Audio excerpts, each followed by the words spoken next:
So mga kapards, at ito nga tutunghayan natin yung part 3. Ito ang pinakahuling video ng kwento ni Waki. Ni Wak mga kapards, at panoorin natin, tapusin natin ang video na to. Mga kapards, talaga naman, ang galing ng ibon na to.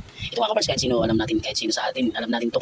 Ang ibon na to, ang pangalan nito, Wak. Pero ang pinangalan sa kanya, nang bilang may-ari, nag-alaga nito ng palaki nito mga kapards, ang pinangalan nito ay si Waki. Kaya so mga kapards, ito mga kapards, at ilang araw din kami nagpakiramdaman ng ibon na to mga kapards kasi medyo kinakabahan pa ako, medyo siyempre kahit medyo baka tukain tayo, kakabahan tayo. So mga kapards, ilang araw natin pag-i-stay rito mga kapards, at ito nga, nahawakan ko mga kapards, ito dumadapo na sa akin pag tinatawag ko, lumalapit na, ganun kami sisiwaki mga kapards. So mga kapards, kailangan natin tapusin yung video at i-like, share na, i-follow yung page natin mga kapards at mag-comment na. So mga kapards, itutuloy natin yung kwento ni part 3 na story ni Waki. So mga kapards, ito nga, tatawagin natin yan at talagang lumalapit na sa atin. So ibig sabihin mga kapards, nagkasundo na kami dalawang mga kapards.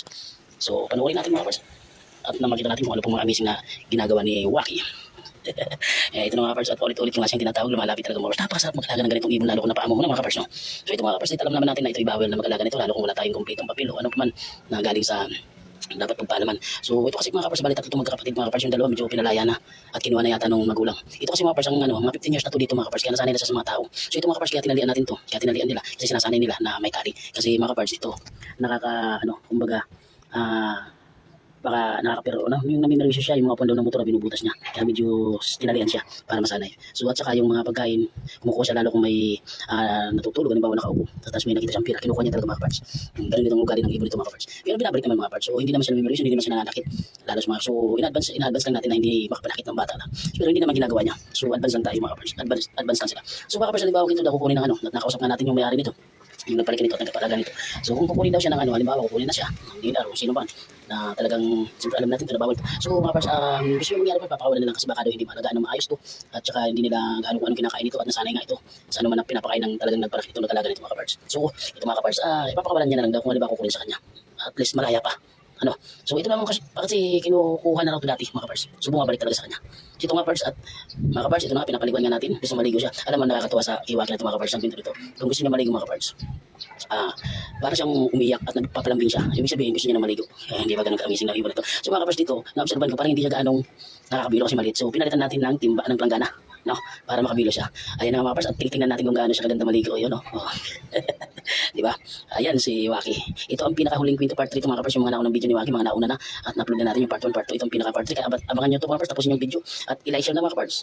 I-follow natin yung page natin mga kapards, yung Pards Noel TV i-follow natin yung page natin. Maraming salamat sa pagsubaybay ninyo sa kwento ni Waki, part 3 na to. So mga kapards, ito papanoorin natin kung paano siya maligo, di ba? Napakagaling niya. Parang, so talagang bibi siya mga kapards, talagang sanay na siya sa tao mga kapards. At ang kaganda nito, meron pa akong isang kwento nito. Pag meron daw bibili sa tindahan, sumusunod siya.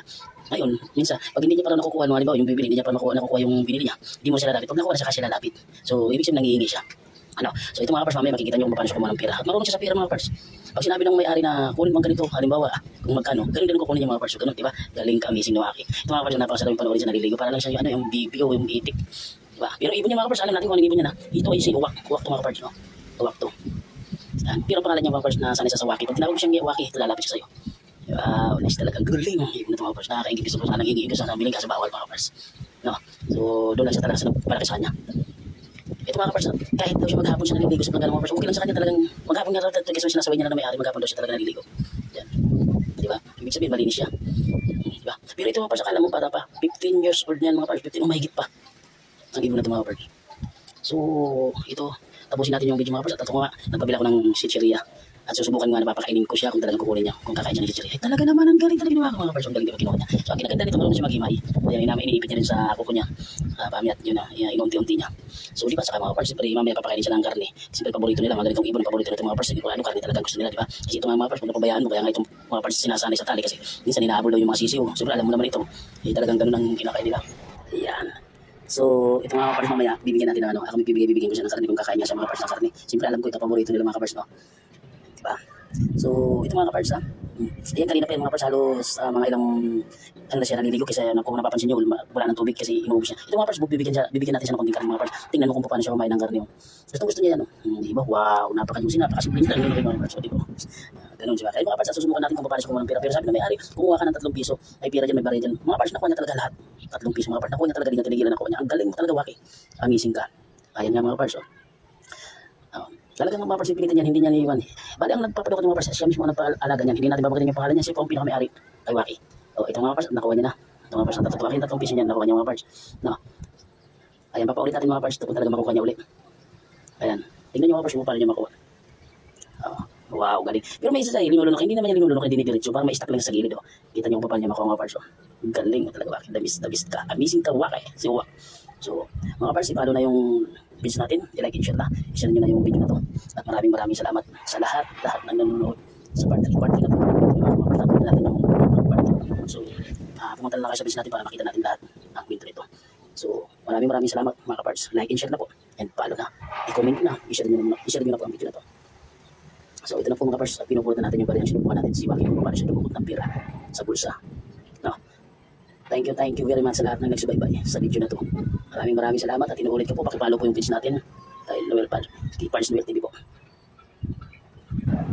Hanggang dito na lang po ang video at abangan po natin ang mga susunod na video natin na i-upload sa Pars Noel TV. Maraming salamat po muli sa kwento kay Waki.